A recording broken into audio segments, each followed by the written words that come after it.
అందరికీ నమస్కారం. భగవద్గీత అనేది హిందువులకి సుపరిచిత గ్రంథం. సుపరిచితం అంటే అందరూ చదివారు అని అనుకోకండి. పుస్తకం పేరు తెలుసంతే. గట్టిగా అడిగితే ఒక్క శ్లోకంలో 4 పదాలు కూడా పూర్తిగా రావు ఎవరికీ. స్వాములు, గురువులు అని పిలువబడే కొంతమంది వాళ్ళు చెప్పే కబుర్లు వినటం, వాట్సాప్‌ల్లో వాటిల్లో వచ్చే ఫార్వర్డ్ మెసేజ్‌లు చదివేసేసి ఇదే భగవద్గీత ఆహా! అద్భుతమైన నాలెడ్జ్ అనుకోవడం తప్ప, భగవద్గీతలో నిజంగా ఏముంది అనేది చాలామంది భక్తులకు తెలీదు. ప్రత్యేకంగా ఇందులో అదుంది, ఇందులో అదుంది అని డబ్బాలు కొట్టుకునేవాళ్ళుంటారు. వాళ్ళకి నిజంగానే తెలీదు. లేదా తెలిసినా తెలియనట్టు నటిస్తూ ఉంటారనమాట. ఇక ఈ మధ్యలో ఈ వాట్సాప్ వీరులు ఇంకొక రకం అనమాట. ఎవరో వాట్సాప్ అంకుల్ రాసిపెట్టిన కబుర్లు చదవటం తప్ప సొంత జ్ఞానం అనేది ఉండనే ఉండదు. పైగా కొంతమందికి భక్తి వ్యాపారస్తులు ఈ భగవద్గీత నుంచి మేనేజ్‌మెంట్ లెసన్స్ అని, మోటివేషనల్ మొమెంట్స్ అని, ప్రపంచంలో అన్ని ప్రాబ్లమ్స్‌కి సొల్యూషన్ ఉంది ఇందులోనే అని చెప్పటం. వీడియోలు చేయటం. ఇక ఇవి చూసుకొని ఇక భక్తులు బుర్ర పడటం పూర్తిగా మానేశారండి. అసలు సొంతంగా పుస్తకం చదివి అందులో ఏముంది తెలుసుకుందాం. విశ్లేషణాత్మకంగా చదువుదాం. కళ్ళు మూసుకొని భక్తితో చదివితే ఏదైనా సరే నమ్మేయాలి. చాలా గొప్పగా అనిపిస్తది. రైట్. ఇక ఇలాంటి వీడియోలు, బ్లాగులు అవి చూసి ఎవడో రాసిన కబుర్లు వినటం, వాటన్నిటికంటే భక్తులకి డైరెక్ట్‌గా గీత చదివి వినిపించాలని ఫిక్స్ అయ్యానండి. అందుకే ఈ సీరీస్ మొదలుపెట్టాను. ఇందులో ఇది ఫస్ట్ పార్ట్ అనమాట. సమస్త సమస్యలకి ఇందులోనే సొల్యూషన్ ఉంది అని చెప్పుకునే అంకుళ్ళ వీడియోలే కాదు, ఈ మధ్య ఒక సినిమా కూడా వచ్చింది కదా! చాలామంది సజెస్ట్ చేశారు. ధైర్యం చేసి 'కార్తికేయ 2' అనేది చూశానండి. 8వ తరగతి పిల్లలకు కూడా ఇరిటేషన్ వచ్చేలా ఉంది. దిక్కుమాలిన కథ, బుర్ర తక్కువ ఎగ్జిక్యూషన్‌తో తీసిన ఈ సినిమా మన మన బత్తాయికి గ్యాంగ్స్‌కి మాత్రం తెగ నచ్చేసింది. Okay. This is total useless movie అన్నమాట. కృష్ణుడి పేరు తీసి ఇంకే పేరు పెట్టినా కనీసం 10 రోజులు కూడా ఆడదు ఈ సినిమా. ఏ మాత్రం విలువలు లేవు. అసల ఒక స్టోరీ కనెక్షన్ గాని, ఎండింగ్ గాని ఏది. ఎనీవే చూసిన వాళ్ళకి తెలుస్తది. చూడని వాళ్ళు you are not missing anything. You don't have to see this. మరి అంత ఘన చరిత్ర ఇంత పెద్ద మూవీలు పెట్టి అవి ఇవి చేస్తున్నారు కదా! అంత ఘన చరిత్ర. కృష్ణుడి గీతకి పట్టిన కర్మ ఏంటో చూసారా?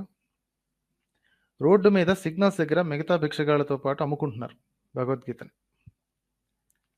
దీన్ని మరి మత ప్రచారం అనరా మరి? వాడెవడో ఎడారి మతం పుస్తకం తీసుకొచ్చి ఎలా అయితే ఇంటికొచ్చి పంచుతున్నాడో, వీళ్ళు కూడా అంతే. రోడ్ల మీద పంచుతున్నారు. వీళ్ళు విదేశాల్లో ఇంతకి పదింతలు మత ప్రచారం చేస్తూ ఉంటారు. అందరికీ తెలుసు అని చెప్పుకునే గ్రంథం అసలు ఎంతమందికి తెలుసు? ఇంటింటికి భగవద్గీత పంచుతున్నా సరే ఎంతమంది చదువుతున్నారు? చదివినా ఎంతమందికి అర్థమయ్యింది అసలు? పదండి భగవద్గీతని పరిచయం చేసుకుందాం ఫస్ట్. మెటాడేటా చూద్దామే. వైష్ణవ సాంప్రదాయంలో ఒక శాఖ యొక్క ప్రముఖ గ్రంథం. విచిత్రం ఏంటంటే అందరు వైష్ణవులు ఇది నెత్తి మీద పెట్టుకుని తిరగరు. ఇందులో ఒక శాఖ మాత్రమే. దాని పేరు కృష్ణపదం. కృష్ణపంథీ అంటారు హిందీలో. ఓకే. వైష్ణవంలో ఒక శాఖ ఇది. మహాభారతంలో భీష్మ పర్వంలో ఒక అధ్యాయం అంతే. ఓకే. ఒరిజినల్ మహాభారతంలో ఇది అసలు పార్టే కాదండి. వీళ్ళు చూపించుకునేది. మహాభారతం ప్రకారం, ఒరిజినల్ మహాభారతం ప్రకారం కృష్ణార్జున సంవాదం అని ఏదైతే ఉందో ఇది 70 శ్లోకాలు మాత్రమే. అంతకంటే తక్కువ కూడా అయ్యి ఉండొచ్చు. ఓకే. ఇంకొక వాదన ఒకటి ఉంది. ఏంటంటే కృష్ణుడు అనే ఒక మూల నివాసుడి పేరు, కృష్ణుడు కాదు యాక్చువల్లీ వాసుదేవ అనే ఒక మూల నివాసుని పేరుతో లోకల్ పాపులేషన్‌ని అట్రాక్ట్ చేయడానికని చెప్పి తమ మతంలోకి కలిపేసి నానా కట్టుకథలు అల్లేసి కృష్ణుడని పాత్రను కల్పించారు అని ఒక అన్‌ఫౌండెడ్ థియరీ ఉంది. ఓకే. ఎనీవే దాని గురించి మనకి గట్టి ఆధారాలు లేవు కాబట్టి దాన్ని పక్కన పెట్టేయండి.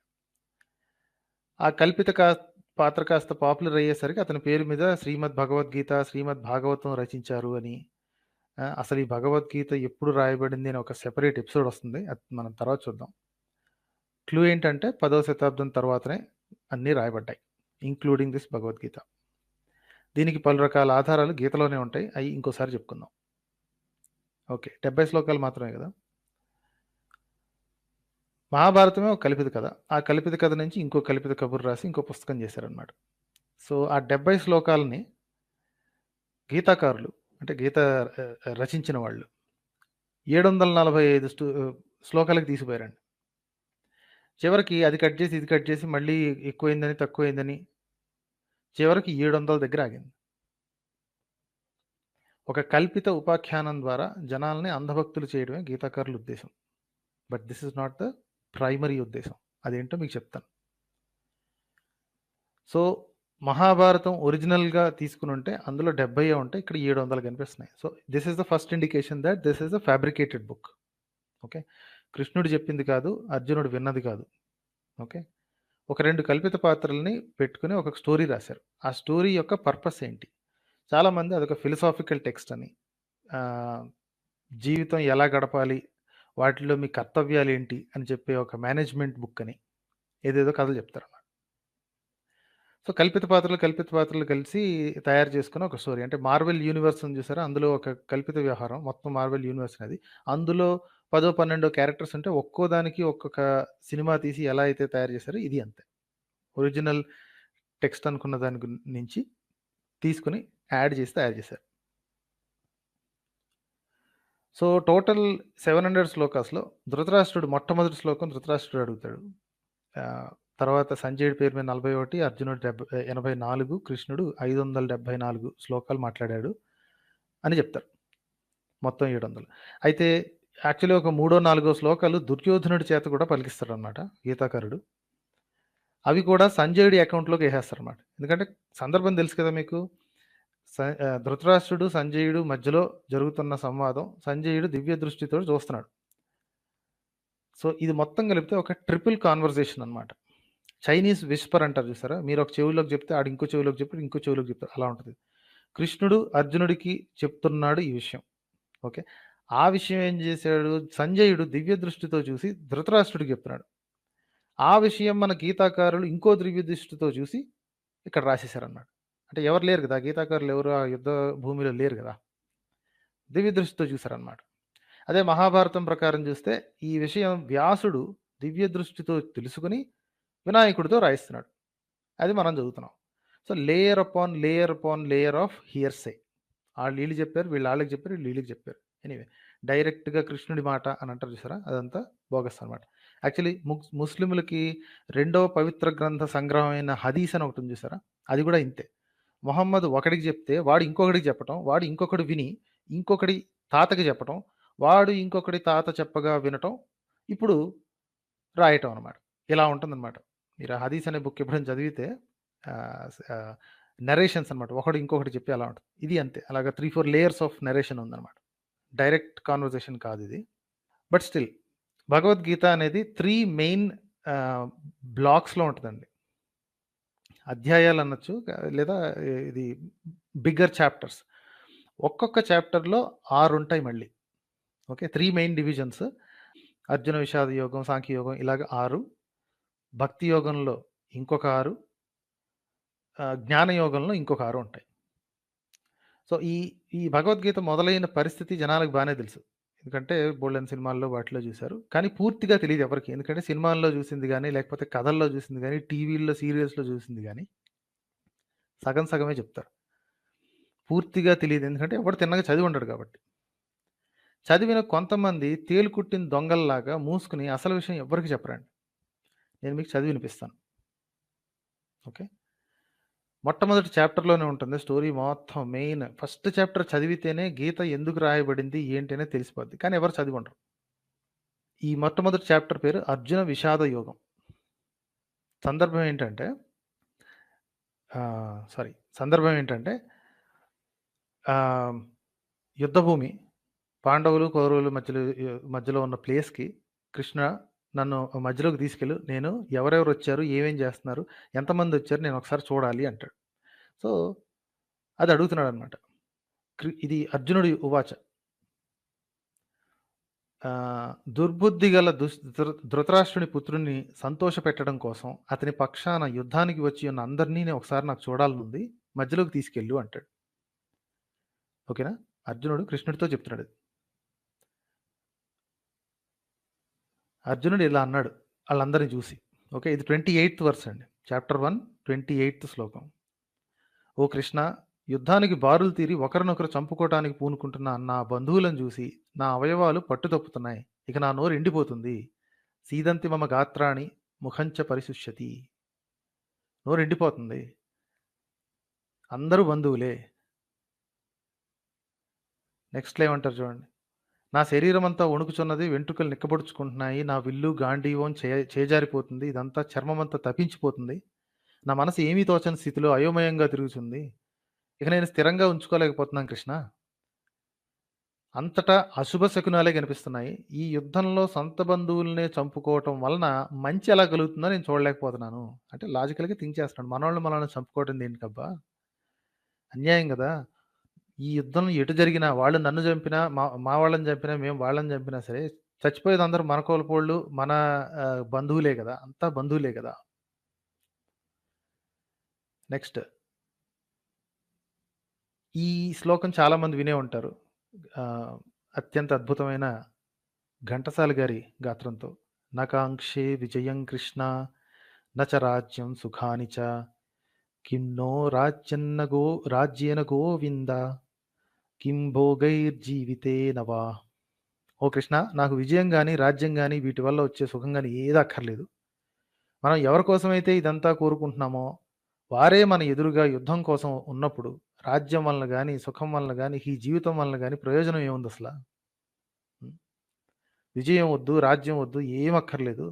అందరూ చచ్చాక నేనొక్కడినే రాజ్యం గెలుచుకొని సుఖపడి ఏం బాపుకుంటాను నేను? అలా బతికి ప్రయోజనం ఏంటి అంటున్నాడు. గురువులు, తండ్రులు, కొడుకులు, మేనమామలు, మనుమలు, మామలు, బావమరుదులు అందరినీ ప్రాణాలని ధనంగా పెట్టి మరి ఇక్కడ చేరున్నారు అందరూ. మధుసూదన, నా మీద దాడి చేసి నేను వీరిని చంపను. వాళ్ళు నా మీద దాడి చేసినా సరే నేను చంపను. వాళ్ళు నన్ను చంపడానికి వచ్చినా నేను ఎదురు చంపలేను. నా చేత్తో నేను ఈ పాపం చేయలేను. ధృతరాష్ట్రుని పుత్రుల్ని సంహరించి ముల్లోకములపై ఆధిపత్యం సాధించినా ఏం తృప్తి ఉంటుంది మనకి? ఓ జనార్దన, ధృతరాష్ట్ర తనయులను చంపి మనము ఎలా సంతోషంగా ఉండగలం? వారు దుర్మార్గపు దురాక్రమణదారులైనా సరే వారిని సంహరిస్తే మనకు పాపం తప్పకుండా చుట్టుకుంటుంది. కాబట్టి వాళ్ళని స్నేహితులని చంపటం మనకు తగదు. ఓ మాధవ, మన సొంత వారిని చంపుకుని మనం సుఖంగా ఎలా ఉండగలం? అంటే అన్ని రకాల బాధలు పడుతున్నాడు అనమాట. నా వాళ్ళని నేను చంపను. నన్ను ఇబ్బంది పెట్టకు. లాస్ట్‌లో ఏమంటున్నాడు చూడండి. దురాశ చే వారి ఆలోచనలను భ్రష్టు పట్టి బంధువులను సర్వనాశనం చేయటంలో గాని, మిత్రులపై కక్ష తీర్చుకుని విశ్వాసఘాతుకత్వం చేయడం గాని, వాళ్ళు దోషం చూడట్లేదు. ఎదుటోళ్ళు కళ్ళెట్టుకు చూడట్లేదసల. ఓకే. అదంతా అన్యాయం జరుగుతుంది. మన వాళ్ళని మన వాళ్ళే చంపుకుంటున్నాం అన్న సంగతి ఎదుటి వాళ్ళకి కనపడట్లేదు. కానీ ఓ జనార్దన, మనవారిని చంపటంలో ఉన్న దోషాన్ని చక్కగా చూడగలిగిన మనం, ఈ పాపపు పని నుంచి ఎందుకు తప్పుకోకూడదు? అంటే వాళ్ళకంటే కళ్ళు దొబ్బేశాయి. ఇందులో ఉన్న అన్యాయం తెలియట్లేదు. మనకు తెలుస్తుంది కదా! సొంత వాళ్ళని చంపుకోవడంలో ఉన్న నష్టం మనకు తెలుస్తుంది కదా! మనం ఎందుకు ఆపకూడదు అని అడుగుతున్నాడు. సో, ఇక్కడ వరకు చదివితే అయ్యో పాపం ఎంత సున్నిత మనస్కుడు అర్జునుడు అసల. బంధువులను చంపటం ఇష్టం లేక ఎంత బాధపడుతున్నాడు కదా! ఎదుటివాడు దుర్మార్గుడని తెలిసినా కూడా చంపొద్దు కృష్ణ, పాపం చుట్టుకుంటుంది కృష్ణ, వదిలేద్దాం కృష్ణ అని మొత్తుకుంటున్నాడు కదా! అనిపిస్తుంది కదా! అయ్యో పాపం ఎంత అమాయకంగా అడుగుతున్నాడు అని. ఇక్కడ దాకా చదివి చాలామంది వదిలేస్తారండి. ఈ దొంగ ప్రవచనకర్తలు ఉంటారు చూసారా? భగవద్గీత ప్రచారకులు, ఇస్కాన్ వాళ్ళు వీళ్ళందరూ ఇక్కడితో ఆపేసి వేరే అధ్యాయాలకు పోతారు. యాక్చువల్లీ ఈ సీక్వెన్స్ మొత్తం ఎవడు చెప్పడండి. జస్ట్ 1, 2 శ్లోకాలు చూపించి చూసావా? అర్జునుడు ఇలా బాధపడుతున్నాడు. సో, మన వాళ్ళని మనం చంపుకోవడం కరెక్ట్ కాదు అనో, లేకపోతే కృష్ణుడు చెప్పాడు. ఏంటి మనవాళ్ళైనా సరే, పరవాళ్ళైనా సరే ధర్మం ధర్మమే, అధర్మం అధర్మమే అని సోది లెసన్స్ చెప్తారు. కానీ అర్జునుడి విషయం వదిలేస్తాను ఇక్కడితోటి. అసలు అర్జునుడు ఎందుకు ఈ మాట అంటున్నాడో నెక్స్ట్ శ్లోకంలోనే తెలుస్తది.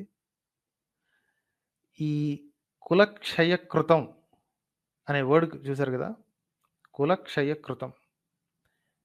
ఒక్క నిమిషం ఇది గుర్తుపెట్టుకోండి. నెక్స్ట్ స్లైడ్‌లోనే తెలిసిపోద్ది మీకు. సో, ఈ అర్జునుడి దొంగ ఏడుపులు చూసాం ఇప్పటిదాకా. ఇంతకీ అసలు కారణం చెప్తాడు చూడండి. ఇందాకటిది 39థ్ శ్లోకం అనమాట.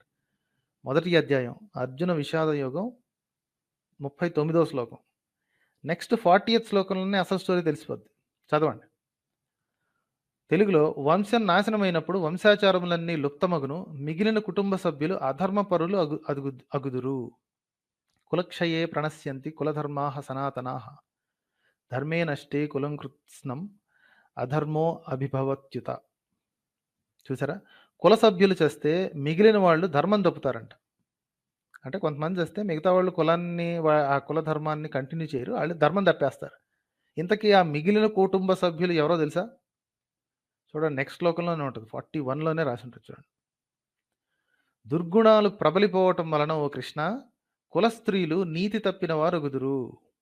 మరియు స్త్రీల యొక్క అనైతిక ప్రవర్తన వలన ఓ వృష్టి వంశస్థుడా అవాంఛిత సంతానం జన్మిస్తారు. అధర్మాభిభవాత్ కృష్ణ ప్రదుష్యంతి కులస్త్రియ.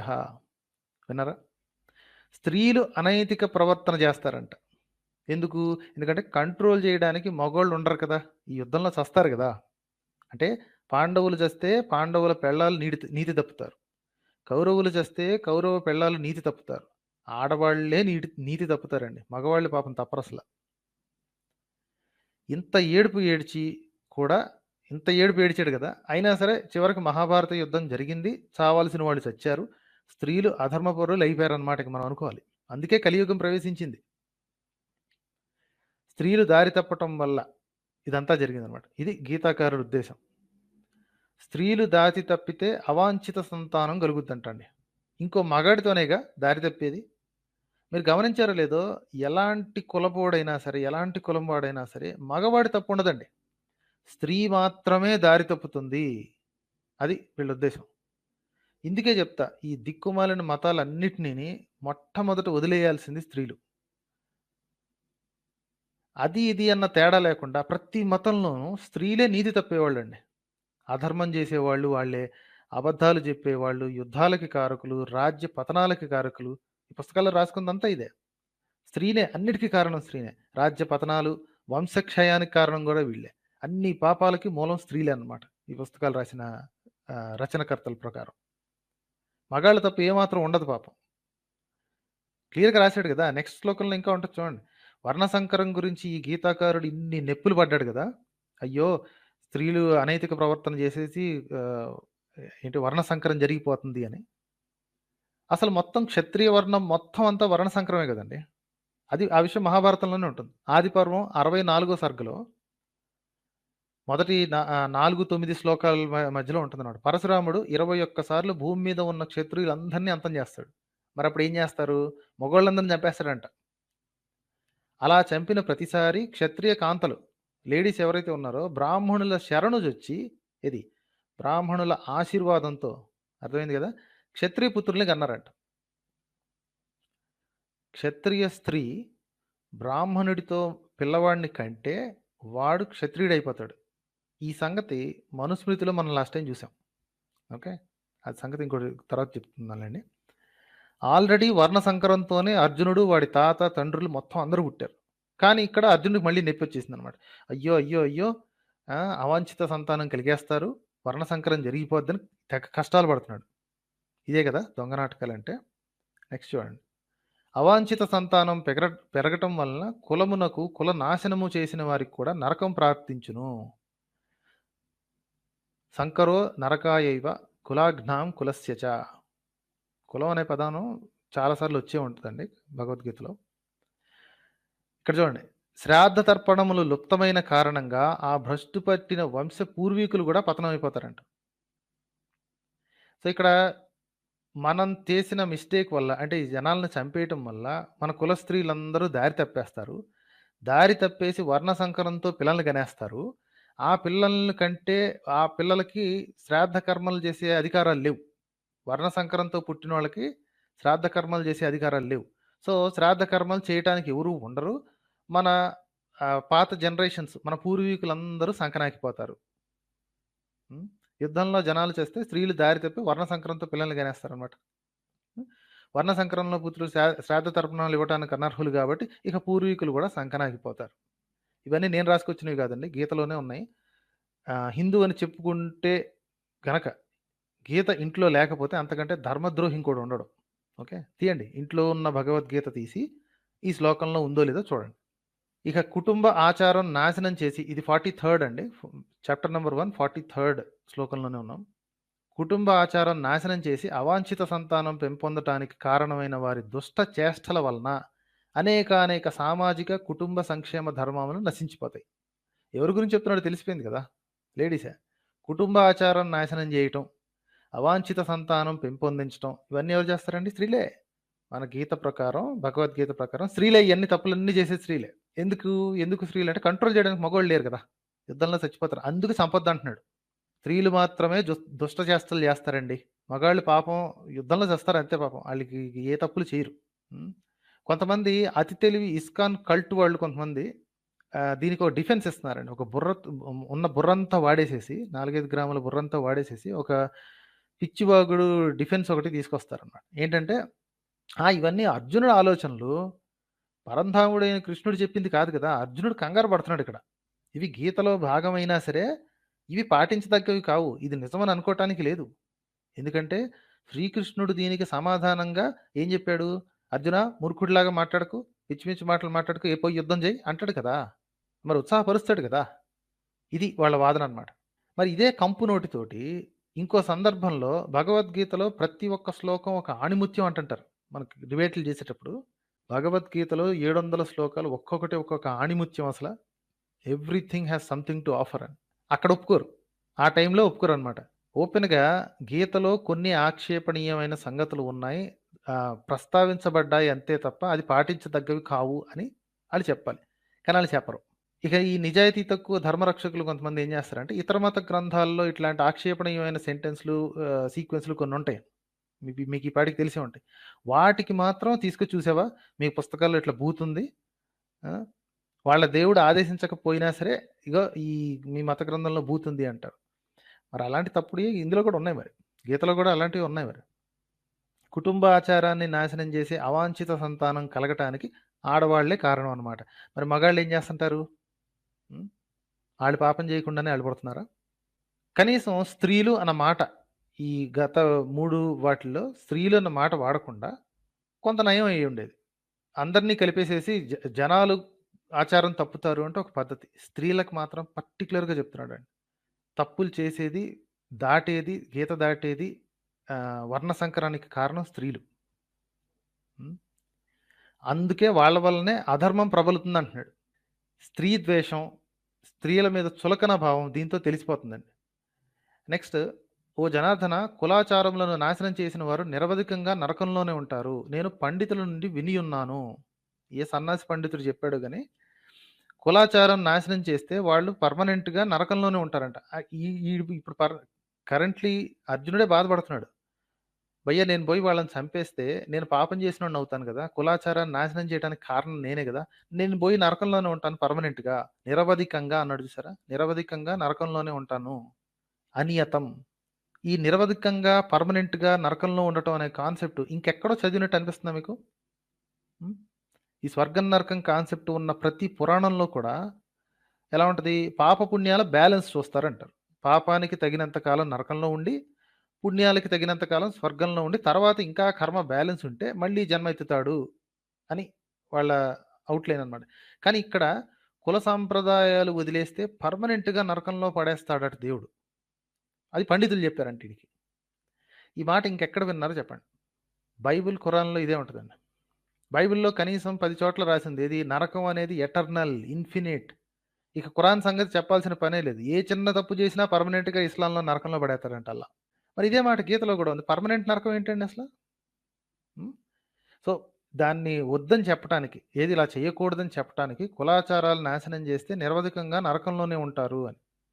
కుల వృత్తులు, కుల ధర్మాలు వదలొద్దు అని చెప్పటానికి, నరకానికి పోతారు అని నర్మగర్భంగా నసిగి నసిగి చెప్తున్నాడు అర్జునుడు. ఏడుపు నటిస్తూ. అయ్యో! ఎంత ఆశ్చర్యం! ఈ మహాపాపం చేయడానికి నిశ్చయించాం. ఏడుస్తున్నాడనమాట. జస్ట్ వాళ్ళని చంపటం కంటే నేను చస్తేనే బెటరు. ఆహ్, ఈ నేను చంపను కృష్ణ నన్నొదిలేసేయి అని అంటున్నాడు. ధృతరాష్ట్రుని పుత్రులు ఆయుధాలు లేకుండా ప్రతిఘటించకుండా ఉన్న నన్ను యుద్ధ భూమిలో చంపేసినా దీనికంటే మేలే. ఇది కవరింగ్ అనమాట. సో, నెక్స్ట్ సాంఖ్య యోగంలో చూస్తే ఒక స్ట్రేంజ్ ఇది కనిపిస్తుంది. ఇది కూడా చాలా ఫేమస్ శ్లోకం ఇది. కర్మణ్యేవాధికారస్తే మా ఫలేషు కదాచన కర్మఫల హేతుర్భూ మాతే సంగోస్త్వ కర్మణి. శాస్త్ర విహిత కర్తవ్య కర్మలు ఆచరించుట యందే నీకు అధికారము కలదు. ఇది చాప్టర్ నంబర్ 2 శ్లోకం 47. శాస్త్ర విహిత కర్తవ్య కర్మ. శాస్త్ర విహితం అంటే ఏంటి? ఓకే. ఇందులో అయితే చెప్పలేదు కదా! చెప్తాడు యాక్చువల్లీ తర్వాత. శాస్త్రవిహిత కర్తవ్య కర్మలను ఆచరించుట యందే నీకు అధికారము కలదు. కానీ ఆ కర్మ ఫలములపై నీకు హక్కు లేదు. నీవే కర్మ ఫలములకు హేతువు అని ఎప్పుడు అనుకోకు అర్జున. మరియు చేయవలసిన కర్మలు మానుటలో ఆసక్తి ఉండరాదు. మూసుకుని పనిచేయాలి. ఇది చాలా పాపులర్ శ్లోకం కదా! భక్తులు ఇదొక అద్భుత జ్ఞాన గుళిక అని ఫీల్ అవుతూ ఉంటారండి. కానీ దీని వెనక పెద్ద స్కెచ్ ఉంది. ఈ మాట చెప్పడం ద్వారా చెప్పింది చెయ్యి. శాస్త్రవిహితమైన కర్మలు నీకు నిర్దేశించబడ్డాయి. ఎదురు మాట్లాడొద్దు, ఆలోచించొద్దు, ఆశపడొద్దు, ఫలితం ఆశించొద్దు. చెప్పిన పని మూసుకుని చెయ్యి అంతే రోబోటిక్గా. ప్లస్ మైనస్ నీకు అనవసరం. గెలిచావా ఓడావా అనేది కూడా అనవసరం నీకు. మూసుకుని ఈ పని నీది, నువ్వు చెయ్యి అంతే. అది ఇంతకంటే మూర్ఖవాదం ఇంకోటి ఉండదండి. ఫలితం ఆశించకుండా అసలు ఏ పని చేయలేం. It's physically impossible to do. So కాబట్టే ఇది చాలా గొప్ప నీతి గుళిక అంటారు. When it is impossible to do, ఎవ్వరికి పాసిబిలిటీ లేదు అసలు. కనీసం ఎండ్ గోల్ ఏంటో తెలుసుకోకుండా అసలు కుదురుతుందా ఇది? ఉద్యోగం చేసి జీతం మీద ఆశపడకూడదు అంటే ఊరుకుంటాడా ఎవడన్నా? ఏదైనా ప్రాజెక్టు మొదలు పెడితే అది జరుగుతుందో లేదో, అయితే అయ్యింది, అవ్వకపోతే అవ్వకపోయింది అనే సన్నాసి ప్రాజెక్ట్ మేనేజర్కి మీరు ఇస్తారా, పనిస్తారా? మీరు ఇల్లు కట్టించుకునేటప్పుడు కానీ ఇంకెప్పుడైనా కానీ అయితే అవుద్దురే, అవ్వకపోతే అవద్దు, నా పని నేను చేస్తాను, ఇటుక మీద ఇటుక పెడతాను, ఉంటే ఉంటుంది పోతే పోద్ది అని అనే అంత మెట్ట వేదాంతం చెప్పే సన్నాసికి మీరు ఏమైనా పనిస్తారా? ఎండ్ గోల్ మీద ఇంట్రెస్ట్ లేకపోతే ప్లానింగ్ ఎలా చేస్తారు అసలు? ఎందుకు చేస్తారు? Highly impractical and useless statement. దీని మీద ఎవరన్నా డిబేట్కి గ్యారంటీగా వస్తారు. I hope to discuss with them what they mean. భగవద్గీతలోంచే సందర్భాలు తీసుకురావాలి తప్ప దాన్ని ఇలా అర్థం చేసుకోవచ్చు, దాన్ని అలా అర్థం చేసుకోవచ్చు అని తప్పించుకునే అపాలజిస్టులు మనకి పక్క మతాల్లో చాలామంది ఉంటారు. అలాగే మన దగ్గర కూడా ఉంటే వాళ్ళతో కూడా మాట్లాడదాం. ఓకే, భక్తుల మనసులో ఇది ఒక పెద్ద జ్ఞాన గుళికండి. ఇది మేనేజ్మెంట్ స్ట్రాటజీ అనమాట.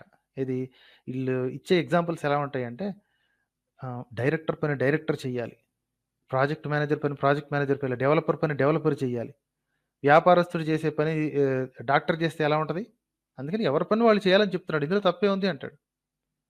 ఎండ్ గోల్ అండి, ఎండ్ గోల్ కర్మఫలం, చేసిన పని తర్వాత వచ్చే ఫలం. అది డబ్బు రూపేణా కానీ, లేకపోతే మానసిక ఇది రూపేణా కానీ, లేదా టాస్క్ కంప్లీషన్ కానీ, దాని మీద నీకు హక్కు లేదంటాడు. అయితే ఇక్కడ వేద విహిత శాస్త్ర విహిత అని రాసి చూసారా? ఇదే ఈ బైదవే ఈ కుల వ్యవస్థను కాపాడడానికి చేస్తున్న పని ఇదనమాట.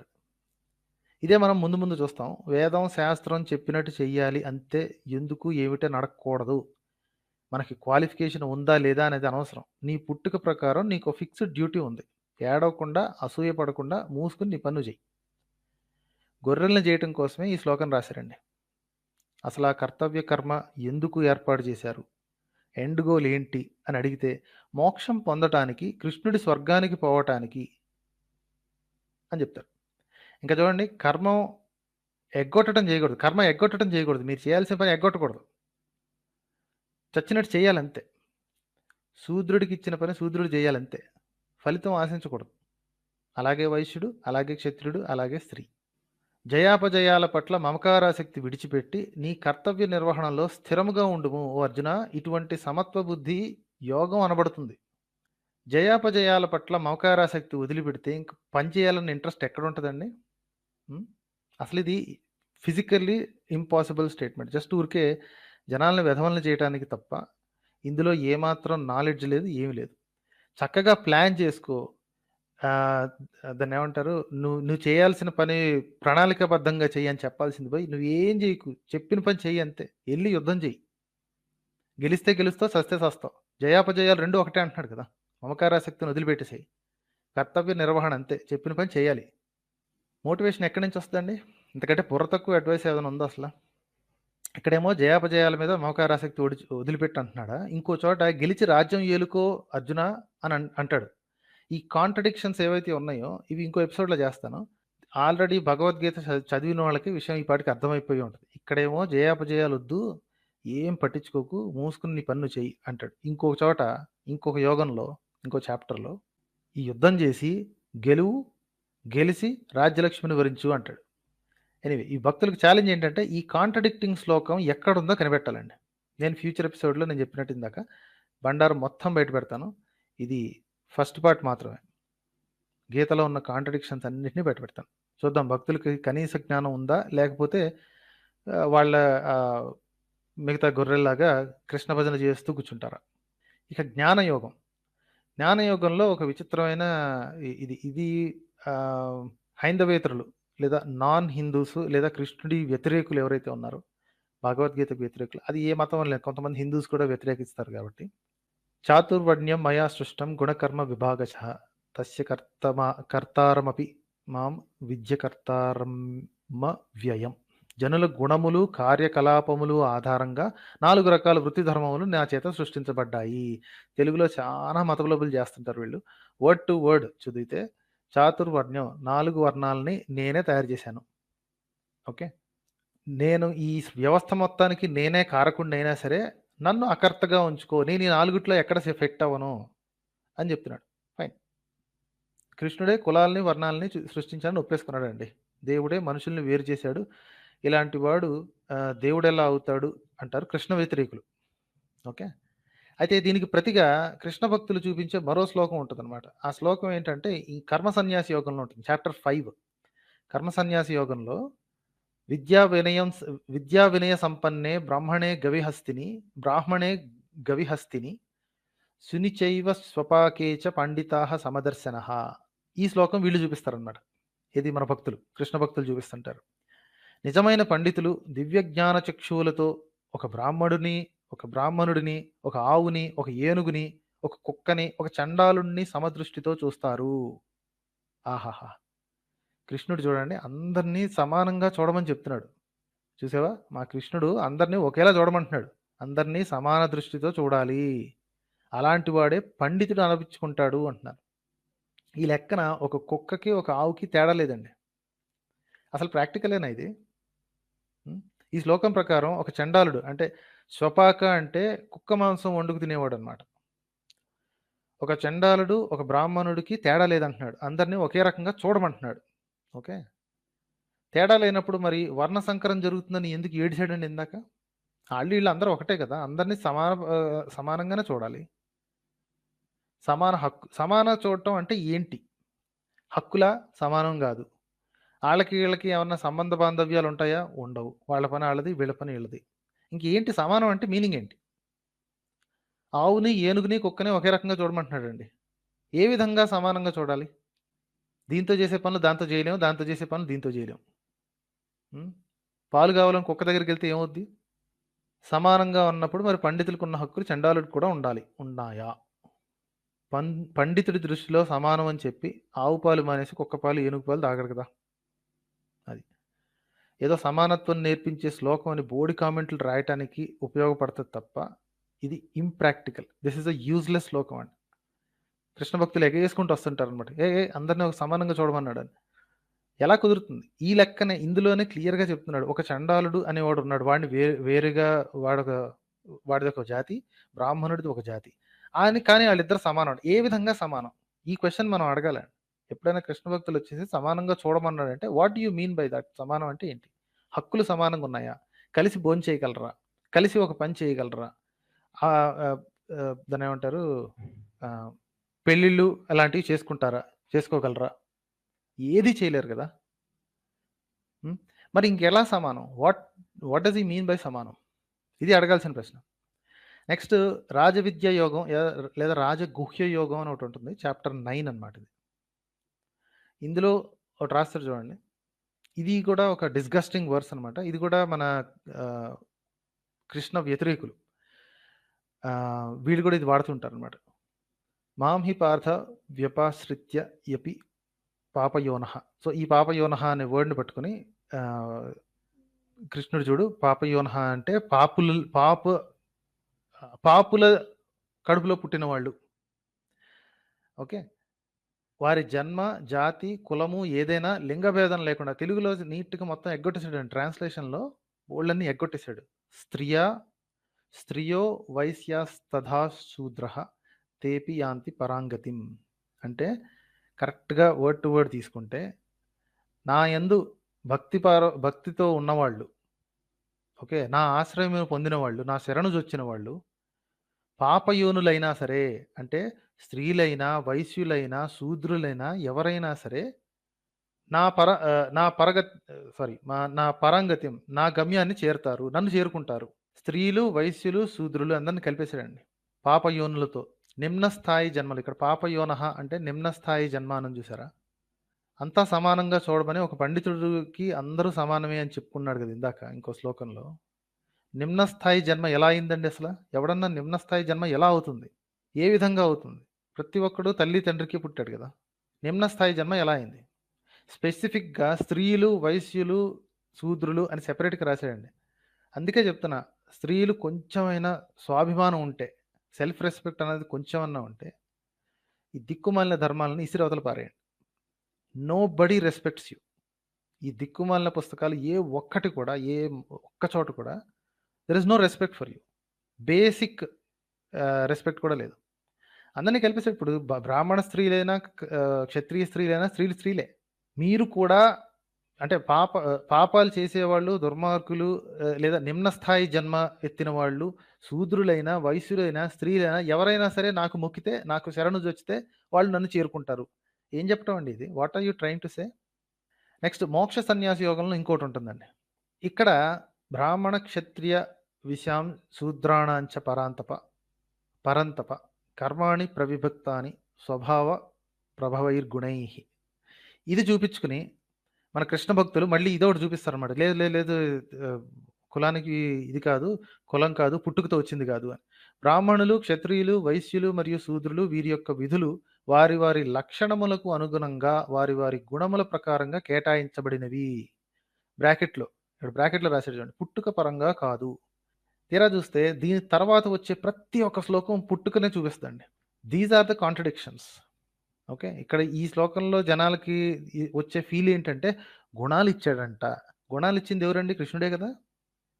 ఆయనే చెప్పుకున్నాడు కదా, నేను ప్రపంచాన్ని మొత్తాన్ని క్రియేట్ చేసింది నేనే, విశ్వాన్ని క్రియేట్ చేసింది నేనే, 4 వర్ణాలను క్రియేట్ చేసింది. ఎవడు క్రియేట్ చేయమన్నాడండి 4 వర్ణాలని? ఎవరైనా ఏదైనా పని చేయొచ్చు అన్నప్పుడు డివిజన్స్ క్రియేట్ చేయడం ఎందుకు? అంటే ఒక మేనేజ్మెంట్ కింద వర్కర్కి తేడా ఉండాలండి. మేనేజ్మెంట్ వాడు వర్కర్గా పనిచేయొచ్చు, వర్కర్ అనేవాడు తర్వాత మేనేజ్మెంట్కి అప్గ్రేడ్ అవ్వచ్చు. ఈ పర్టిక్యులర్ కులాల్లో, వర్ణాల్లో ఆ ఆప్షనే లేదు. ఇది చూపించుకుని మన వాళ్ళు తెగ ఎగురుతారనమాట. ఇదిగో పుట్టుకతో కాదంట వర్ణం, గుణాల వల్ల అని. ఆ బుర్ర తక్కువ భక్తులకి ఈ ఒక్క శ్లోకమే వాట్సాప్లో పంపిస్తారండి. ఇదిగో చూసావా, ఇలాంటి 4-5 శ్లోకాలు ఉన్నాయి. అవి పట్టుకుని ఈ బొక్కల బనీళ్ళు వాట్సాప్ అంకుళ్ళు ఉంటారు, వాళ్ళు పంపిస్తుంటారు. వీళ్ళు ఎగేసుకుని చదివేసేసి చూసావా భగవద్గీత చాలా గొప్పది, అది లేదు ఇది లేదంటారు. తర్వాత శ్లోకాలు చదవాలన్న ఇంగితం కానీ బుర్ర కానీ ఉండదు ఈ బకరకాళ్ళకి. కాబట్టి నేనే చదివి వినిపిస్తాను. నెక్స్ట్ చూడండి, 41 చూసాం కదా. నెక్స్ట్ 42. శమము, దమము, తపస్సు, స్వచ్ఛత, సహనము, చిత్తశుద్ధి, జ్ఞానము, విజ్ఞానము మరియు ఇహపరలోకములపై విశ్వాసము ఇవి బ్రాహ్మణుల సహజ సిద్ధ స్వభావ కర్మ లక్షణములు. లాస్ట్లో స్వభావజం అని కనిపిస్తుంది కదా. స్వభావజం అంటే జన్మతః. ఇక్కడ రాసింది చూడండి, స్వభావజానికి వర్డ్ టు వర్డ్ ట్రాన్స్లేషన్ సహజ స్వభావ గుణములచే జనించిన, పుట్టుకతో వచ్చేది. ఎవరికి కథలు చెప్తారండి వీళ్ళు? సహజ సిద్ధ స్వభావం అంటే ఏంటి? ఒకవైపు ఏమో కర్మల అనుసరంగా అంటున్నాడు, ఇక్కడేమో సహజ సిద్ధం అంటున్నాడు. ఏదండి సహజ సిద్ధం అంటే ఏంటి? By the time your born మీకు వచ్చే న్యాచురల్ బార్న్ ఇన్స్టింక్ట్స్ కానీ, న్యాచురల్ బార్న్ క్వాలిటీస్ కానీ, సో ఆ కులంలో కానీ ఆ వర్ణంలో పుట్టడం కానీ జరిగితేనే జరుగుతుంది. ఎక్కడన్నా విన్నారా ఒక శూద్రుడి ఇంట్లో కానీ, ఒక వైశ్యుడి ఇంట్లో కానీ బ్రాహ్మణ లక్షణములతో పిల్లవాడు పుట్టాడు అని ఎక్కడన్నా విన్నారా? అలాగే బ్రాహ్మడి ఇంట్లో శూద్రుడు లేదా స్వపాకుడి లక్షణాలతో ఒకడు పుట్టాడని ఎక్కడైనా విన్నారా? ఎవరికి చెప్తారు సార్ కథలు? సహజ సిద్ధ గుణం అంటే దాని ఇన్నేట్ ప్రాపర్టీ, పుట్టుకతో వచ్చే క్వాలిటీ. సిగ్గు లేకుండా ఈ భక్తులు కులాలు పుట్టుకతో కాదు కర్మలను బట్టి అంటున్నారు. It's clear in the Bhagavad Gita it self అండి. వాళ్ళు ఎన్ని నాటకాలు ఆడినా సరే, వాట్సాప్ అంకులు పంపించే దిక్కుమాలిన శ్లోకాలు పంపించుకుని ఎన్ని చేసినా సరే, పక్క శ్లోకం చూస్తే చాలా విషయం బయటపడిపోద్ది. మీకు తెలిసిన బ్రాహ్మణుల్లో ఎంతమందికి ఈ గుణాలు ఉన్నాయండి? శమము, దమము, తపస్సు, స్వచ్ఛత, సహనము, చిత్తశుద్ధి, జ్ఞానము, విజ్ఞానం ఇవన్నీ ఎంతమందికి ఉన్నాయండి? 99.9% వాళ్ళకి. వాళ్ళు బ్రాహ్మణులను చెప్పుకుంటున్నా సరే వీళ్ళు ఎవరికి ఈ గుణాలు ఉండవండి. మరి వాళ్ళు బ్రాహ్మణులు ఎలా అయ్యారు? నెక్స్ట్, శౌర్యము, బలము, ధైర్యము, ఆయుధ విద్యలో నైపుణ్యము, యుద్ధంలో నుండి వెనుతిరగని సంకల్పము, విశాల హృదయముతో గల దయాగుణము, నాయకత్వ సామర్థ్యం, ఇవి క్షత్రియులకు సహజ సిద్ధంగా ఉండే కర్మ లక్షణాలంట. కాంట్రడిక్షన్ ఇన్ టర్మ్స్ అంటే ఇదే. క్షత్రియులకు సహజంగా ఉన్న కర్మ లక్షణాలు అంటే ఏంటండి? What does it mean? పుట్టుకతో వచ్చే కర్మ లక్షణాలు అంటాడు ఏంటండి? కర్మ అంటే మీరు ఏదైనా చేస్తే కదా, something that you have to do and earn it. ఇక్కడ సహజంగా ఉన్నాయంటాడు. ఈ బోడీ రిక్వైర్మెంట్స్ చూసారా? ఇదే ఈ మహాభారతం ప్రకారం ప్రపంచంలో ప్రతి క్షత్రియుడు బ్రాహ్మణుడు కన్నవాడే కదా. బ్రాహ్మణుడి కంటే ఇందాక పరశురాముడి కథ ప్రకారం మరి ఈ లక్షణాలు ఎక్కడి నుంచి వచ్చాయి? ఒక్క సెంటెన్స్లోనే కాంట్రడిక్షన్ ఉంది. సహజంగా ఉన్న కర్మ, సహజంగా ఉండే కర్మ లక్షణాలు అంటాడు. ఎంతమంది క్షత్రియులు, రాజులు ఈ గుణాలతో ఉన్నారండి ప్రస్తుతానికి? అసలు ఇది రాచరికానికి తప్ప ఇప్పటి కాలానికి అసలు పనికొస్తుంది? అసలు టోటల్ యూజ్లెస్ కదా. నెక్స్ట్, వ్యవసాయం, పాడి పంటలు మరియు వర్తక వాణిజ్యాలు అనేవి వైశ్య గుణముల ఉన్న వారికి సహజ సిద్ధమైన పనులు. ఇవి ఎంతమంది అండి వ్యవసాయం చేసేది? వైశ్యులు. పాడి పంటలు మరియు వర్తక వాణిజ్యాలు అంటే చేస్తున్నారు, కానీ వ్యవసాయం ఎంతమంది చేస్తున్నారు? ఇక 4 చూడండి, పనులు చేయటం ద్వారా సేవ చేయటం అనేది శూద్ర లక్షణములు గలవారి యొక్క సహజమైన విధి. సహజ స్వభావం అంటే వాళ్ళు మూసుకుని సర్వీస్ పనులు చేయాలి.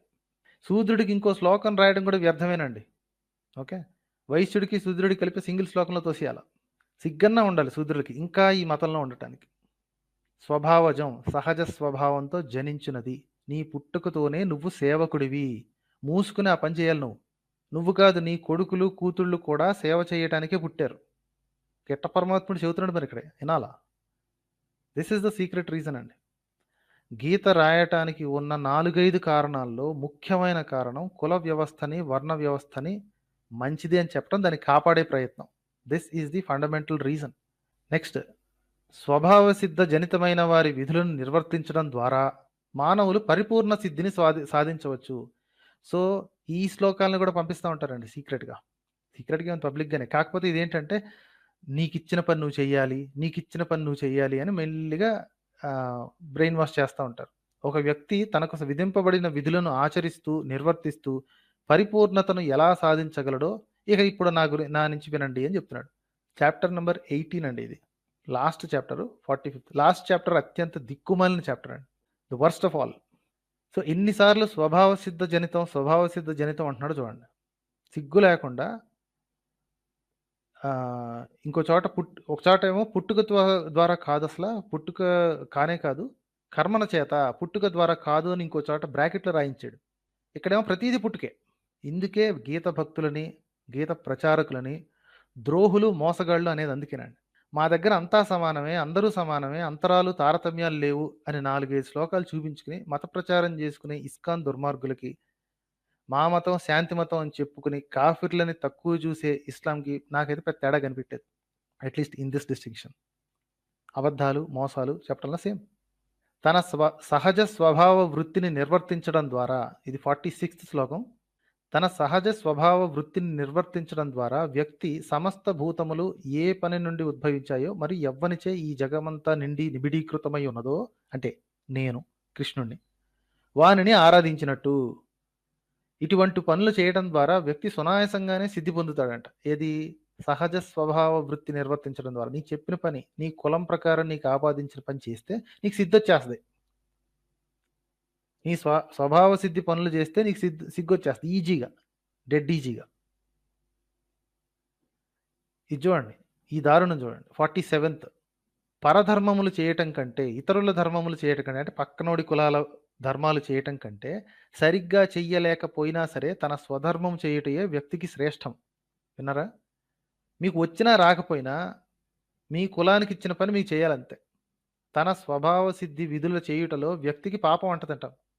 మీరు ఏ పని చేసినా సరే, మీరు తప్పు చేసినా చెయ్యలేకపోయినా, లాస్ట్ టైం చెప్పాను కదా, డాక్టర్లుగా ఉండి మీ కులానికి సంబంధించినంత వరకు మీరు డాక్టర్ ఉద్యోగం చేయాలనుకోండి, మీకు వచ్చినా చేత కాకపోయినా, పేషెంట్స్ వచ్చినా సరే మీకు పాపమే ఉంటుంది. ఎందుకంటే కులం ప్రకారం మీ పనులు చేస్తున్నారుగా, మీ ధర్మం మీరు నిర్వర్తిస్తున్నారుగా. మనిషి సస్తే ఎంత, సావకపోతే ఎంత అండి, అది వాడి కర్మ. ఇది భగవద్గీత చెప్పే జ్ఞాన గుళికలు అనమాట. ఎందుకంటే నీచమైన బుర్ర తక్కువ సలహా ఇంకోటి ఉంటుంది అసలు. చిన్న పిల్లలకి ఏదంటే అది అవ్వటం కుదరదు, నీ పుట్టుకకి సంబంధించి నీకు పనులున్నాయి, నువ్వు అదే చెయ్యాలి అని చెప్తే వాళ్ళ ఉత్సాహాన్ని, మోటివేషన్స్‌ని చంపినట్టు కాదు. హ్మ్. ఇదా మనకి చిన్నపిల్లలకి నేర్పించేది. "అరేయ్! నీ పని నువ్వు చేయాలిరా. ఇంకోడి పని చేయకూడదు. నీకు ఏ పనిస్తే అదే పని చేయాలి." అది కూడా ధర్మాలు. ఇప్పుడొచ్చేసేసి మనోళ్ళు తెలివిగా లేదు డాక్టర్ పని చేయాలి. కాంపౌండర్ పని చేయాలి అని చెప్పి బోలెడు లాజిక్‌లు వాడతారు. గీత ప్రకారం పుట్టుకతో మీకు వచ్చిన ధర్మాలను పాటిస్తేనే మీకు పాపం అంటదు. హ్మ్. ఈ బోడి సలహాని పట్టుకొని ఈ భగవద్గీత మేనేజ్‌మెంట్ లెసన్‌గా పనికొస్తదంట. ఐఐటీలోని, ఐఐఎంలోని పెడదామని చెప్పి లెగేసుకొస్తున్నారు. హ్మ్. ముద్రించిన కాగితం విలువ చేయదండి ఈ సలహా. దీన్ని ఈ భక్తులు ఎలా స్పిన్ చేస్తారో తెలుసా? డాక్టర్ పని డాక్టర్ చేయాలి, ఇంజినీర్ పని ఇంజినీర్ చేయాలి. అదేగా చెప్పింది. ఒక ప్లంబర్ దగ్గరికి పోయి నా గుండెకి బొక్కడింది అని అంటామా? ఎవరి పని వాళ్ళు చేయాలి. అదేగా చెప్తుంది. ఎందుకంత ఆక్షేపణ అంటారు. అబద్ధాలు చెప్పడంలో ఉద్దండులు కదా ఈ అంధభక్తులు. తన స్వధర్మం, స్వభావ సిద్ధి విధులు మాత్రమే చేయాలి అంటున్నాడు ఇక్కడ. పుట్టుకతో ఎవడన్నా డాక్టర్ అవుతాడండి? బోడి లాజిక్‌లు కాకపోతే? పుట్టుకతోనే కదా ఇక్కడ చేయాల్సింది. స్వభావ సిద్ధ ధర్మం అంటున్నాడు. అంటే పుట్టుకతో వచ్చే ధర్మాలు. పుట్టుకతో ఎవడన్నా డాక్టర్, ఇంజినీర్ అవుతాడా? తలకాయ ఉన్న ప్రతి ఒక్కళ్ళకి అర్థమైపోద్దండి. ఇది కుల వ్యవస్థని బలిష్టం చేయడానికే రాశారు అని. మరి భక్తులకు మాత్రం మరి ఆ తలకాయ లేదు కదా! So, they can't understand it. ఇది చూడండి. 48 తన సహజ సిద్ధ స్వభావంచే జనితమైన కర్తవ్యములను వాటిలో దోషాలు ఉన్నా సరే ఎన్నటికీ విడిచిపెట్టరాదు. ఏంటండి? What what what kind of stupid nonsense is this? ఓ కుంతిపుత్ర, అగ్ని పొగచే కప్పివేయబడినట్టు సమస్త కర్మ ప్రయాసలు ఏదో ఒక దోషముచే ఆవరింపబడి ఉంటాయి. ఎవరు తయారు చేయమన్నాళ్ళండి? ఇప్పుడు కృష్ణ పరమాత్ముడే కదా మొత్తం ప్రపంచం అంతా తయారు చేసింది. సమస్త కర్మ ప్రయాసలు ఏదో ఒక దోషముచే ఆవరింపబడి ఉంటాయంట. కామెడీనా? అంటే తిన్నగా కర్మలను విధించటం కూడా చేతై చావదు. మరి అలాంటోడు దేవుడు ఎట్లా అయ్యాడండి? హ్మ్. అది ఇతనే చెప్తున్నాడు కదా! ఏదో ఒక దోషం ఉంటది అని. ఎందుకు దోషం ఎందుకు పెట్టాలి? What kind of game is this? సింపుల్‌గా అర్థం చేసుకుంటే కృష్ణుడు రాయలేదు, వ్యాసుడు రాయలేదు, వినాయకుడు రాయలేదు. దొంగ సన్నాసులు రాశారు అన్న విషయం గనక మీకు అర్థమైతే సింపుల్‌గా అర్థమైపోద్ది మొత్తం స్టోరీ అంతా. ఆడెవడో కూర్చొని రాసాడు. కుల వ్యవస్థని ప్రమోట్ చేయడానికి. అది. చూడండి ఈ ఈ ఈ శ్లోకం కాస్త అర్థమైతే మీకు ఒళ్ళు మండాలసల.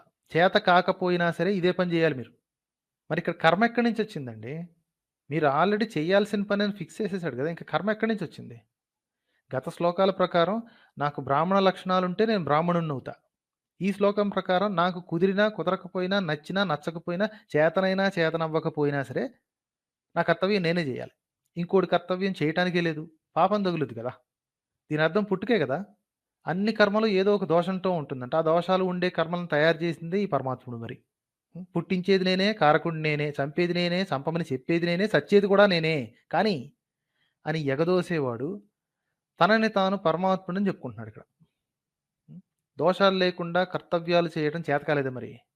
జంతువులు చేసే ఏ పనిలోనూ దోషాలుండవు. ఓన్లీ మనుషుల కర్తవ్యాలలో మాత్రమే దోషాలుంటాయి. అత్యున్నత జన్మగా ఇచ్చిన మానవ జన్మకి ఇచ్చే కర్తవ్యాల్లో ఏదో ఒక దోషం పెట్టి పంపించాడంట. మీరు తయారు చేసే ఫర్ ఎగ్జాంపుల్ మీరొక క్రియేటర్ అనుకోండి. మీరొక ప్రొడక్ట్ డిజైనరో లేకపోతే ఏదైనా ఒక ఆహ్, ఎనీథింగ్ మీరు ఒక వస్తువు తయారు చేసేవాళ్ళనుకోండి. మీ అత్యున్నత product this is the best creation అని మీరు చెప్పుకునే ప్రొడక్ట్‌లో డిఫెక్ట్స్ ఉంటే మీరు అల్టిమేట్ క్రియేటర్ ఎలా అవుతారండి అసల? అది మీరే ఒప్పుకుంటున్నారు. ఇందులో డిఫెక్ట్‌లుంటాయి అని. ఇక పరమాత్ముడు ఎలా అవుతాడు? ఇప్పుడు మనుషులంటే మీరు చెప్పొచ్చు. ఆహ్, వె ప్రతి ఫోన్‌కి నెక్స్ట్ వెర్షన్ అనేది ఉంటుంది కదా! స్టార్టింగ్‌లో తప్పులు చేసి ఉండొచ్చు. తర్వాత అప్‌గ్రేడ్ చేస్తా ఉంటారు కదా! అది మనిషి అవుతాడు కదా! పరమాత్ముడు ఎలా అవుతాడు? పరమాత్ముడు ఇస్తే అంత పర్ఫెక్ట్‌గా ఉండాలి కదా! హ్మ్. ఇక సమ్మరీ చూద్దాం. యుద్ధంలో పురుషులు చస్తే స్త్రీలు దారి తప్పుతారండి. దిస్ ఈజ్ రూల్ అంతే. యుద్ధంలో పురుషులు చస్తే స్త్రీలు దారి తప్పుతారు. స్త్రీలు దారి తప్పటానికి వెయిట్ చేస్తున్నారన్నమాట. మొగుళ్ళు ఎప్పుడు చస్తే మేము దారి తప్పుదామని వెయిట్ చేస్తుంటారు. హ్మ్. స్త్రీలు దారి తప్పితే వర్ణ సంకరం జరిగిపోతుంది. మరి ఎవరితో చేస్తారండి ఇది వర్ణ సంకరం? పురుషులు లేరు మనకక్కడ. పురుషుల గురించి మాట్లాడలేదు కదా! స్త్రీలు దారి తప్పితే వర్ణ సంకరం జరిగిపోద్దంట. హ్మ్. వర్ణ సంకరం జరిగితే మరి కొంపలు అంటుకుపోతాయి. తగలడిపోదు. వర్ణాలని, కులాలని సృష్టించింది నేనే అనేసాడు ఆల్రెడీ. నేను చూపించిన డజన్‌న్నర శ్లోకంలో ఏ వంకర టింకర్లున్నాయి. చూడండి. పుట్టుకతో కొన్ని కర్మలను నిర్దేశించానని తేల్చేశాడు. Very good. నచ్చినా, నచ్చకపోయినా నిర్దేశించిన కర్మలను మూసుకొని నిర్వర్తించాలి. ఇదొక పాయింటు. ఇతరుల ధర్మాన్ని ఎట్టి పరిస్థితుల్లోని చేపట్టకూడదు. చూసారా? ఇలా చెప్పి జనాలు నోరు మూయిస్తున్నాడనమాట. నేను చూపించిన ఈ డజన్నర శ్లోకాల్లోని ఇన్ని వంకర టింకర్లున్నాయి. మొత్తం గీతలో ఎన్ని సొల్లు కబుర్లు ఉన్నాయో చూస్తారసల? హ్మ్. ఇది అవ్వడానికి అట్‌లీస్ట్ ఇంకొక 4, 5 ఎపిసోడ్‌లు ఈజీగా అవుద్ది. Let's see them. Embarrassing contradictions ఉన్నాయండి. ఓకే. ఒక చోట ఒకటి చెప్పి, ఇంకో చోట ఇంకోటి చెప్తాడు. దానికి దీనికి సంబంధం ఉండదు. ఏమనంటే సందర్భం చూడాలి. సందర్భం వెతికినా సరే సేమ్ సందర్భంలో కూడా ఒకసారి ఒక చోట చెప్పి, ఇంకోటి ఇంకోటి చెప్తాడు. ఒక చాప్టర్‌లో ఉన్న మాట ఇంకో చాప్టర్‌లో ఖండన ఉంటుంది దానికి. అందుకే ఈ ఆర్య సమాజ్ వాళ్ళు అంటూ ఉంటారనమాట. ఇది ఒకడు రాసింది కాదు, మొత్తం అంతా కలగాపులగం చేసి ఎవరో దొంగ సన్నాసులు రాశారు అని. ఆ దొంగ సన్నాసులని ఎవరినంటారో తెలుసా? వీళ్ళలాగా ఈ సన్నాసుల్లాగా క్రిస్టియన్స్ రాశారు, తెల్లోడు రాశాడు, మొఘలులు రాయించారు. వాళ్ళనేది ఈ హిందువులే రాయించారు, వైష్ణవులు రాయించారు ఇది అని ఆర్య సమాజ్ వాళ్ళు అంటారు. వాళ్ళ సంగతి మళ్ళీ చూద్దాంలేండి. Similarity with Abrahamic religions. ఇందులో నేను ఒకటే చూపించాను. ఈ ఫస్ట్ పార్ట్‌లో మీకు ఒకటే ఒక సింపుల్ సిమిలారిటీ చూపించాను. పర్మనెంట్ నరకం అనే concept which is similar with Abrahamic religions. ఇలాంటివి ఇంకొన్ని ఉంటాయి. ఖురాన్, బైబిల్‌లోని వాక్యాల్లాగా కొన్ని కనిపిస్తాయన్నమాట మనకి. అంటే అన్నీ నేనే, అంతా నేనే ఇలాంటి విషయాలు. దైవ గ్రంథాలు కాబట్టి కొన్ని ఉండటం సహజమే. ఇలాంటివి కొన్ని కామన్‌గా ఉంటాయి. అంతా నేనే, అంతా నేనే అని చెప్పుకోకపోతే నేను దేవుడిని ఎట్టా అవుతాననే కాన్సెప్ట్ కదా! సో, ఒకరు ఇంకొకరిని తిట్టుకునే అర్హత లేదిక్కడ. మీ బైబిల్‌లో అంతా అతనే అంట, ఇంకొకళ్ళని భరించలేడంట. ఆ మొక్క భగవద్గీతలో కూడా ఉంది. నన్ను తప్ప ఇంకోడిని పూజిస్తే నువ్వు నరకానికి పోతావు, లేకపోతే నీకు స్వర్గం గతి ఉండదు అని కూడా రాసింది. వస్తాయి. అన్నీ వస్తాయి. నేను తప్ప ఇంకో దేవుడు లేడు, ఇతరులను పూజిస్తే నరకానికి పోతారని అంటాడు భగవద్గీతలో. నెక్స్ట్ సైంటిఫికల్లీ ఇల్లిటరేట్ బుక్ అండి ఇది. ఇది మనిషి రాశాడు, మనిషి చెప్తున్నాడు అంటే యాక్సెప్టబుల్. ఇది సింపుల్‌గా అర్థమైపోద్ది. ఓకే. మనిషి రాశాడు, అప్పట్లో అంత జ్ఞానం లేదు కాబట్టి వాళ్ళకి ఎంత తెలుసో అంత రాసుకున్నారు. పరమాత్ముడు రాయించాడు లేదా పరమాత్ముడి వాక్కు డైరెక్ట్‌గా విని రాయించాడు అనంటే దీనంత ఇల్లిటరేట్ బుక్ ఇంకోటుండదు. దీనికి కూడా ఎక్స్‌పోజిషన్ ఉంటుంది. I'll show you. విశ్వాన్ని సృష్టించిన పరంధాముడు ఇంత బుర్ర తక్కువ మాటలైతే మాట్లాడ్డండి. This is completely written by human beings. కొంతమంది సన్నాసులు కూర్చొని రాశారు. ఇక నెక్స్ట్ సెల్ఫ్ డబ్బా. అబ్బో! ఈ సెల్ఫ్ డబ్బా అలా ఇలా ఉండదండి.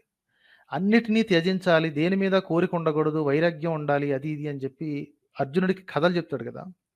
కృష్ణుడి పాత్రతో చెప్పిస్తాడు కదా! భయంకరమైన సొంత డబ్బా ఉంటదండి కృష్ణుడు. అలా ఇలా కొట్టుకోడు. నేను అయి పీకినాను, ఈ పీకినాను, అన్నీ నేనే, మొత్తం నేనే పీకుతాను, నేనే పీకుతూ ఉంటాను. చంపేది నేనే, సచ్చేది నేనే. నువ్విప్పుడు చంపాల్సిన వాళ్ళు ఎదురుగా ఉన్నారు గదా! దుర్యోధనులు వాళ్ళందరూ ఉన్నారు గదా! వాళ్ళందరూ ఎప్పుడో చచ్చిపోయారు ఆల్రెడీ. నేనెప్పుడో చంపేశాను. కాబట్టి చంపేసేయి అంటాడు. ఇక ఆత్మ గురించి ఒక దిక్కుమాలిన నాన్ సెన్సికల్ డిస్క్రిప్షన్ ఉంటదండి. Completely non sequitur. అస్సలు ఏమాత్రం ఒక సెంటెన్స్‌కి, ఇంకో సెంటెన్స్‌కి సంబంధం లేకుండా ఉంటది. There will be another part on this. ఆత్మకి ఏది అంటదంటాడు. కానీ పాపపుణ్యాలు మాత్రం అంటుతాయి. ఏంటిది అగ్ని దహించను లేదు, నీరు తడపను లేదు, గాలి ఊదను లేదు, అది ఇంకోటి ఏం చేయను లేదంట. కానీ పాపపుణ్యాలు మాత్రం అంటుతూ ఉంటాయి ఈ ఆత్మకి. పక్క పక్క వాటికెళ్తూ ఉంటాయి. ఈ మనిషి ఎదవలు చేసే పనికి పరమాత్మ అయిన నేను కూడా ఇబ్బంది పడతాను అంటాడు ఒకానొక శ్లోకంలో. అది కూడా కనిపిస్తది మనకి. ఏంటంటే ఏమి జరగదు, జరగదు. కాకపోతే ఈ ఆత్మకి ఎటువంటి ఇబ్బందులు ఉండవు. ఎందుకంటే ఆత్మ అనేది బాడీకి ఒక షర్ట్ లాంటిది మాత్రమే అని చెప్పుకుంటాడు కదా! కానీ ఈ మనుషులు చేసే పనుల వల్ల పరమాత్మనైన నాకు కూడా క్షోభ కలుగుతుంది అంటాడు ఒకానొక శ్లోకంలో. ఆ శ్లోకం ఎక్కడుందో చేతనైనోళ్ళు కనిపెట్టేస్తారు. Anyway next pro Vedas and anti Vedas. ఒక చోట వేదాలు, హోమాలు గొప్పవి చెయ్యాలి అంటాడు. ఇంకో చోట తిక్క సన్నాసులే చెక్కలు తగిలేస్తారు, దేవతల్ని పూజించే వాళ్ళు బేవకూఫుగాళ్ళు అంటాడు. క్లియర్‌గా ఉందండి. చాలా క్లియర్‌గా. నేనేం వంకర టింకర ట్రాన్స్‌లేషన్‌లు చేయట్లేదు. స్ట్రెయిట్ ట్రాన్స్‌లేషన్స్ ఉన్నాయి. వేద కర్మలు దండగా అంటాడు ఒకసారి. చెక్కలు తగిలేస్తే ఏమి రాదు, నన్ను పూజించు, నన్నే పూజించు అంటాడు. మళ్ళీ వెంటనే అయినా సరే వేద కర్మలు చెయ్యాలి, చెక్కలు తగలేయాలి అంటాడు. సో, ఒక సెంటెన్స్‌కి ఇంకొక శ్లోకంలో ఉన్నదానికి కాంట్రడిక్షన్స్ అనమాట. ఇంతకి చెయ్యాలా, చేయొద్దా అర్థమై సావదు. అంటే చెక్కలు తగిలేయటం. ఆ యజ్ఞాలు, హోమాలనేవి చెయ్యాలా, చేయొద్దా అర్థమై సావదు. ఇలా కన్‌ఫ్యూజింగ్‌గా ఉంటదనమాట. అలా కన్‌ఫ్యూజన్‌లో పెట్టడమే ఈ మత గ్రంథాల యొక్క ఉద్దేశ్యం అనుకోండి. ఇంకొక కాన్సెప్ట్ ఏంటంటే, కొంతమంది వేదాలకి వ్యతిరేకంగా రాసిన తర్వాత, ఇది చాలా వ్యతిరేకత వస్తుంది అని జెప్పి, వేదానికి అనుకూలంగా కొన్ని శ్లోకాలు ఇరికించారు అని ఒక థియరీ ఉంది. ఓకే. ఏ థియరీ అది అబద్ధమైనా, నిజమైనా సరే, ఇది ఒక కలగాపులగమైన ఒక కిచిడీ బాస్కెట్ అండి. కంప్లీట్ కిచిడీ బాస్కెట్ ఇది. నెక్స్ట్ ఇక justification of murder and other crimes. ఇందాక నేను చూపించిన 2, 3 శ్లోకాలు చూసారా? దిక్కుమాలిన ఈ కర్మ సిద్ధాంతం అడ్డం పెట్టుకొని ఏం చేసినా తప్పు కాదంటాడు. తనని పూజిస్తూ, ఏది కృష్ణుడిని పూజిస్తూ ఎలాంటి పనులు చేసినా పాపాలు, దోషాలు అంటవు అంటాడు. ఇలాంటి స్పష్టమైన శ్లోకాలు కూడా ఉన్నాయి ఇక్కడ. ఇక నెక్స్ట్ మనం చూసినయే విమెన్ ఆర్ ద రీజన్. ఇప్పుడు మనం ఇందాక చూసినవి అంతా ఇదే కదా. సొసైటీ నాశనం అవ్వటానికి స్త్రీలు దారి తప్పడమే కారణం అన్నాడు. మరి ఇలాంటి వాగుడు వాగితే స్త్రీలను బంధించి ఉంచడం కాకపోతే ఇంకేం చేస్తారు ఈ మతవాదులు? అయినా స్త్రీలు బుర్రపెట్టి ఆలోచించాలి. ఇలా గొలుసులతో కట్టేసి పడేసే ధర్మం మీకు అవసరమా? మీ కూతుళ్ళకి, కోడళ్ళకి ఈ మతాన్ని నేర్పించడం అవసరమా? ఆలోచించాలి. ఇక ఈ శూద్రులకి నిజంగానే సిగ్గులేదు. ఇప్పటికి నేను చాలాసార్లు చెప్పాను. మూసుకుని మిగతా అగ్రవర్ణాలకి సేవ చేయడం తప్ప నీకు వేరే పని లేదు అని చెప్పినా సరే, చేతులు కట్టుకుని తల వంచుకుని తన కొడుకులకి, కూతుళ్ళకి తల వంచమని చెప్పి వర్ణ వ్యవస్థని కాపాడుతూ ఉంటారు. సిగ్గు లేకుండా, సిగ్గు, ఆత్మాభిమానం అనేవి లేకుండా ఎత్తుకుంటూ ఉంటారు. ఓకే, అవసరమా మీకు ఇలాంటి ధర్మం? అసలు ఆశయాలు ఏమి ఉండకూడదు. మీకు గుర్తుపెట్టుకోండి, అసలు ఆశయాలు ఏమీ ఉండకూడదు. మీకు మూసుకుని మీ పుట్టుకకి ఆపాదించిన కర్తవ్యాలు చేయాలంతే. సొంత ఆలోచనలు, కొత్తవి నేర్చుకోవటాలు. ఎందుకు నేర్చుకోవాలి మీరు? మీకు మీ పుట్టుకకు సంబంధించినంత వరకు మీకు ఆల్రెడీ కర్మలు, కర్తవ్యాలు పెట్టేశారు కదా. చదువుకుని డాక్టర్ అవుదాము, ఎందుకు మీకు ఇవన్నీ? పెద్ద పెద్ద చదువులు చదువుదాం, డెవలపర్ అవుదాం, అది అవుదాం, ఇది ఎందుకు మీకు అన్నీ? ఎందుకు మేనేజ్మెంట్లోకి వెళ్ళాలన్న ఆలోచన ఎందుకు మీకు? మూసుకుని సేవ చేయాలి మిగతా 3 వర్ణాలకి. ఎందుకున్నారు?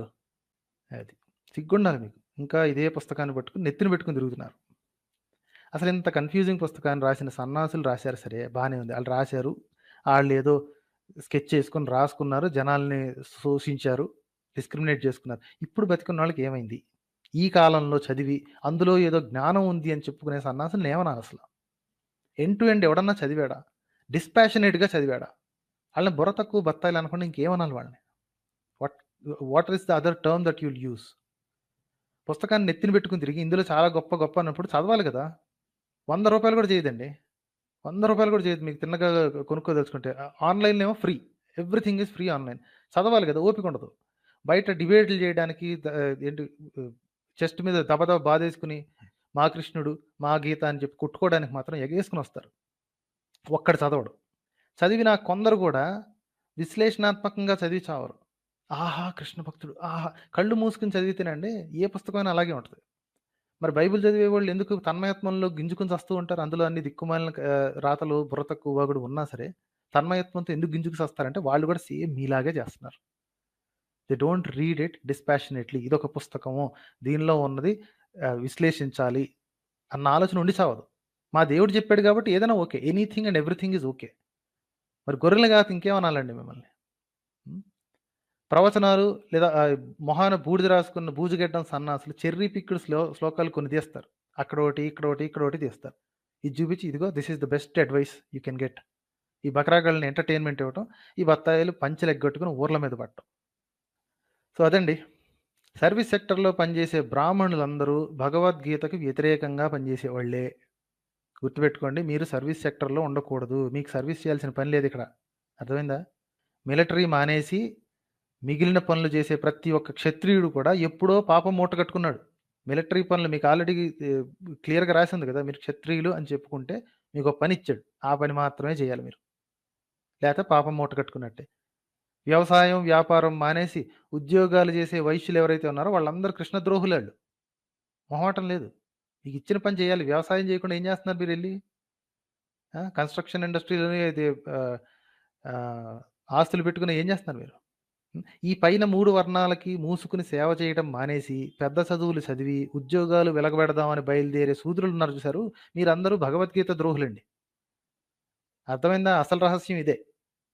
గీతాకారుడి యొక్క ముఖ్య ఉద్దేశం ఇదే. తెలివి తక్కువ దద్దమ్మలు 4-5 శ్లోకాలు వాట్సాప్ అంకుళ్ళు ఫార్వర్డ్ చేయడం చదివేయటం, ఇదేదో పెద్ద జ్ఞాన గుళికలు అన్నట్టు పుస్తకాన్ని పట్టుకుని తిరగటం. సో ఇది మన పార్ట్ 1 అనమాట అండి. ఇలాంటివి మరిన్ని విషయాలు, విశ్లేషణలు వస్తూ ఉంటాయి. ఈ ధర్మ గ్రంథాలు, ఈ భగవద్గీతతో సహా అన్ని అటక మీద పడేయాల్సిన టైం వచ్చేసిందండి. లేదా మ్యూజియంలో పెట్టుకోవచ్చు. ఈ కుల వ్యవస్థని ప్రోత్సహించే దిక్కుమాలిన వాగుడు ఈ కాలానికి అవసరం లేదండి. ఇది ఈ మాత్రం దానికి దీన్ని తీసుకెళ్ళి కాలేజీల్లో, స్కూళ్ళల్లో పెట్టి పిల్లల్ని పాడు చేయటం తప్ప వాళ్ళ ఎంతూజియాజంని కర్బ్ చేయటం నీకిచ్చిన పని నీ స్వభావ సిద్ధంగా నీకేదొస్తే అదే పని చెయ్యి. నువ్వేం ట్రై చేయకు. కొత్తయి ఏం ట్రై చేయకు. మీకు వచ్చినా రాకపోయినా సరే this is the best you can do. Try చేయకూడదు. పాపం అంటినా సరే నీ కులవృత్తి మాత్రమే నువ్వు చేయాలి. అది. సో ఇదండి వన్ ఆఫ్ ది ఒకానొక రహస్య ఎజెండా ఇది. మరొక ఎపిసోడ్‌లో మళ్ళీ కలుద్దాం. భగవద్గీతలో మరిన్ని విశేషాలతో మళ్ళీ కలుద్దాం.